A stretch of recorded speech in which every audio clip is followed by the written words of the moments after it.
I'm WCIA3 meteorologist in the WCIA3 Weather Center. We've got a new warning we want to bring to you here for a severe thunderstorm warning, and that's going to be for southeastern Shelby, southern Coles, and parts of Cumberland County here. We're still watching that tornado warning down in Fayette County. More on that in a minute. In the meantime, I want to talk more about this particular warning here. This warning is a severe thunderstorm warning with winds of 60 miles an hour, perhaps some nickel-sized hail. The National Weather Service, though, did put what we call a tornado possible tag on it. Doesn't mean a tornado is imminent, but it means they're monitoring for a little rotation into parts of that area. That storm right now is south and east of Shelbyville. I'm going to go ahead and turn off some of my data, and we're going to talk about who's in and who's out for this warning and where it's heading.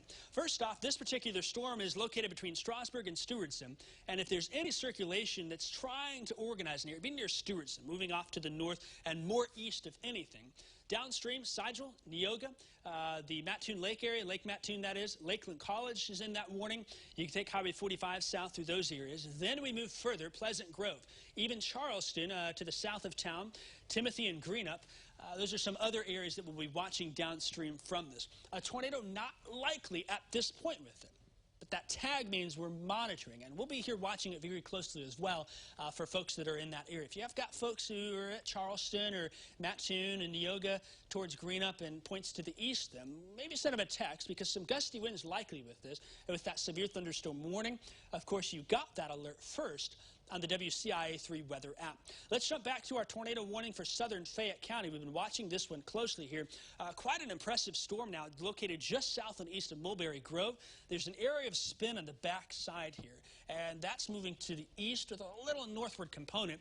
It's getting ready to cross Highway 51 south of Vandalia near Kaskaskia. Fairly rural area down there, but there's still some folks in that region. And on that general eastward track, we'll have to watch and see how close it comes to parts of Effingham County. That'd be the next one downstream for us here as far as things go. Effingham County, there is no warning for you now.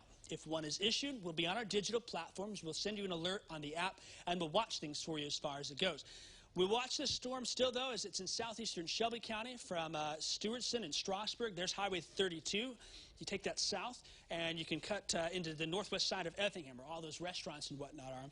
This storm will continue to move to the east. Next in line, Neoga is being the center for a severe thunderstorm warning.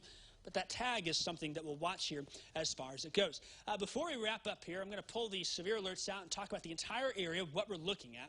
You'll see these counties that are in pink here. Those are severe thunderstorm watches.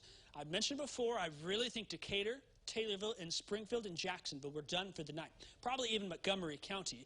We'll have to watch those still along the Interstate 70 corridor as far as it goes. This watch goes for another 45 minutes or so. It wraps up at 9 o'clock in the region. And once it does, then we really won't have to worry much more. But we'll be keeping a close eye specifically on these two severe thunderstorm warnings and the one tornado warning moving off to the east. That's what we'll watch. If there's an update to that tornado warning, and if it's issued for Effingham County, we'll be coming back to programming here on TV with the latest update. In the meantime, though, we'll go ahead and send it back to our regularly scheduled programming. You can join us on our digital platforms, the WCIA3 news and weather apps, and as well on Facebook Live with more information in these areas. For many of us, though, the night will be quiet with some rain showers. We'll have a full forecast update coming for you at 9 o'clock and 10 o'clock on WCIA3 News. Now back to your regularly scheduled program.